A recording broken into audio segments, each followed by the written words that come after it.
many of you know, after weeks of sailing, the global Eola Flotilla carrying food, water, and medicine is mere hours from reaching desperate Palestinian children and families that Israel has been starving intentionally. When Israel began attacking and surrounding these boats, boarding some of the ships in international waters, an act of war against a peaceful aid mission. Right now, as we speak, a boat of American veterans, true justice warriors, are being surrounded by Israel and under imminent threat of attack. This wouldn't be the first time Israel has attacked America and Americans. Using its air and naval forces, Israel, that are paid for by the United States, I should remind everyone, Israel savagely attacked an American warship, the USS Liberty, murdering 34 American sailors and injuring 173 others. But we don't have to look that far back. At this very moment, Israel is holding an American child from Florida hostage. His name is Mohammed Ibrahim, and he was violently kidnapped by Israeli occupation forces and left to rot in prison for 6 months without trial. Even the US State Department was forced to recognize this young American boy is facing catastrophic weight loss and scabies contracted in Israeli detention.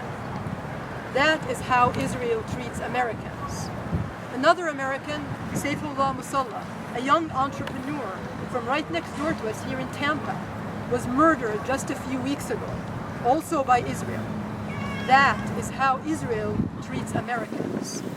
In fact, today is Yom Kippur, one of the holiest days in the Jewish faith. And just last week was Rosh Hashanah, also one of the high holy days of the Jewish faith.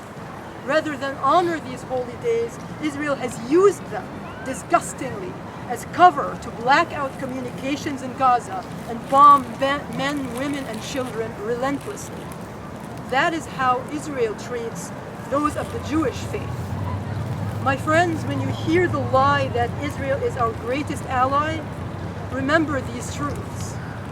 Israel has chosen enmity of America and its people, just as it has chosen the enmity of the free peoples of the world that it's attacking right now. Right now, Israel is spending your money, millions of our tax dollars, to stop a few morsels of food and a few bottles of medicine and infant formula from reaching starving people, even as the world watches. We're here today to turn all of your attention to the millions of Palestinians, to the flotilla, and to the millions of Palestinians behind them that Israel seeks to annihilate in this ongoing genocide. Israel has banned all aid from entering Gaza for the last 7 months. That's 214 days where the world has begged to stop what the UN has described as catastrophic starvation from happening. Miles, yes, miles of trucks with food are waiting to enter. Instead, the US and Israel have collaborated to turn aid sites into killing fields, murdering hundreds as they wait in line for food. The cruelty, the criminality, the terror, it's unimaginable and it must stop. And you, us, we, all of us right here gathered today can stop it. Let's pierce through the media blackout on the flotilla, follow their live streams, and call attention to the crimes unfolding as we speak. Call the State Department and demand the protection of American citizens under attack by Israel. Call your local legislators and ask them to refuse Israeli blood money to keep quiet about their crimes. And let the world know. That's our responsibility. We are the majority, ladies and gentlemen, and truth and justice is on our side, and truth and justice will always prevail. No waters. 6 or 7 boats have been intercepted so far, and they are spraying them with saltwater hoses. Like they're spraying the remaining boats with water. So a lot of people's cameras are going down, but we're expecting them all to be in Israeli detention by the time they're done. The folks on the Eola, which is a group of Americans, veterans, U.S. veterans, and people from all sorts of nationalities, to include Ireland, Mexico. They picked up a lot of stragglers on their way. So we have the world's citizens on these boats who are currently going to be held hostage, essentially, by Israel, simply for trying to establish a humanitarian corridor into Gaza, which is currently under forced starvation by Israel. Today, we stand in solidarity with the global Samud Flotilla. Hundreds of activists from around the world sailing to bring back desperately needed aid to Gaza are currently under attack by the Israeli military. That this humanitarian mission is being met with military force is both an outrage and a perfect encapsulation of the brutality of the Israeli regime. The eyes of the world are on the flotilla. We join with countless others in demanding that Israeli forces not brutalize, torture, or mistreat the activists on board. The flotilla should be able to sail on and break the blockade of Gaza. The people united will never be defeated. We have heard these words before, we have chanted them loud and proudly. The Samud Flotilla is a testament to these words. In an international show of solidarity, people from all around the world, from different walks of life, have joined together on a courageous mission. And behind those people are thousands and millions who are protesting daily, who are threatening to shut things down if the genocide is allowed to continue. We're seeing a response to the horrors of the illegal Israeli occupation and accelerated genocide. Not only that, we're also seeing a response to the courage and the bravery of the Palestinian people as they continue to survive and resist. Israel in the Zionist days are numbered. They thought they could control the October 7th narrative. They thought the world would silently close their eyes and ears to the countless atrocities committed. What we see now in this flotilla is the will of the oppressed. It is the physical embodiment of the hopes and wishes of billions around the world. Samud means steadfastness or perseverance. Globally, those who are oppressed understand to the core what it means to persevere. Palestinians have persevered for decades under illegal occupation. They have persevered while global opinion was not in their favor. They have persevered when support for Israel was at an all-time high. The strength of the Palestinians is a sight to see. And now we stand here as support for Israel is at an all-time low.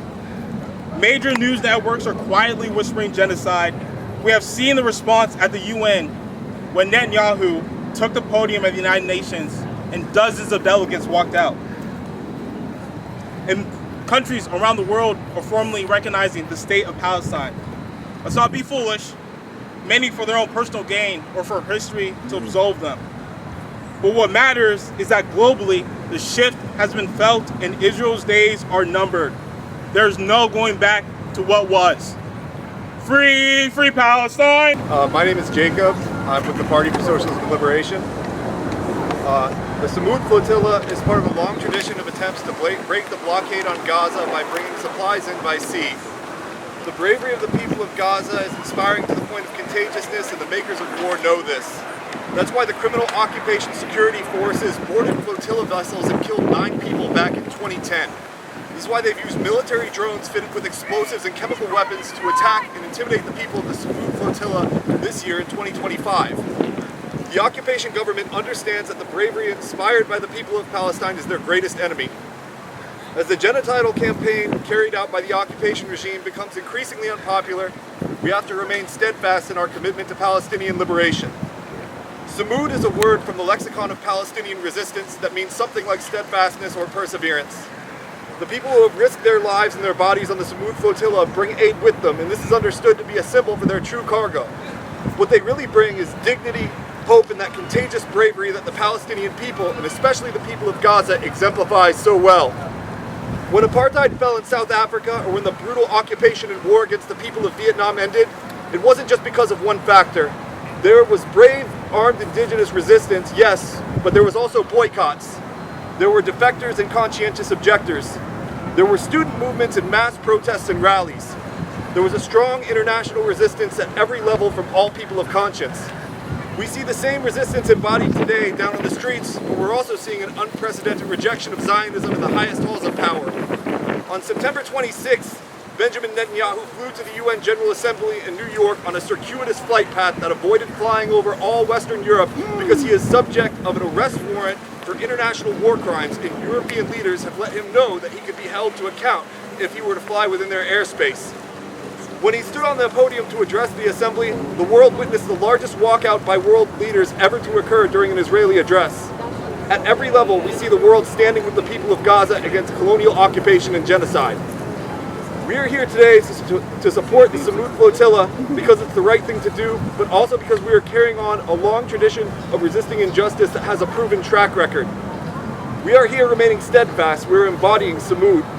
We are here in solidarity with the people of Palestine because it is historically determined that when we are brave and when we fight, we win.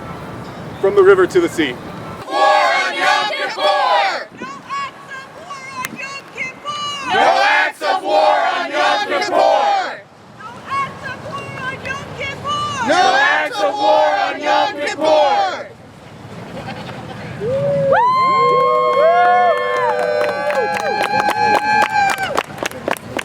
My name is Joy Metzler. I'm with Veterans Against the Machine, Veterans About Face, and Veterans for Peace. And our members are on that boat right now. They are on the Eola. 5 of our veterans, friends, are on that ship right now. And I'm going to contribute this to not preparing my speech and not because I'm breaking up right now. My brothers and sisters are on that ship right now. One of my best friends, who I served with, not in the military, not in this aggressive killing machine, but who I served with out in New York City, fasting for the children of Gaza and trying to bring an end to this genocide. Phil Tottenham is a Marine Corps veteran, and he is on that boat right now, showing more bravery than any single person remaining in this genocidal machine's military. And so, I don't think I need to tell you exactly what state we are in right now. We are in a state where civilians are putting their lives at risk in order to break this illegal siege on Gaza. They are the ones trying to bring baby formula. They are the ones trying to bring food to families who are actively being starved by Israel. It is not a famine, it is a man-made starvation. It is being used as a weapon of war against the civilians of Gaza. And that banner, the one that said Israel holds U.S. hostages, even if the flotilla had made it through, that would still be true. Because currently, right now, there is a young boy from Florida who is being held indefinitely in Israeli detention without access to a fair trial. He has been there since February. Shame. And you're telling me that this is the country that our military members are proud of? You're telling me that this is what you want to fight for? The veterans who are on that flotilla right now are the ones upholding their oath to protect the people of this country. They're the ones putting their bodies on the line, not the people sending weapons over to Israel who only put our citizens in more danger because Israel is being a rogue state. Well, they're not a rogue state, they're a settler colonial state, but that's a different story. While Israel is committing war crimes and our military is supporting it and our tax dollars are funding it, call your representatives, call the State Department, demand that these heroes be allowed home, and also demand the release of any political prisoners that Israel holds, to include U.S. citizens like Mohammed Ibrahim.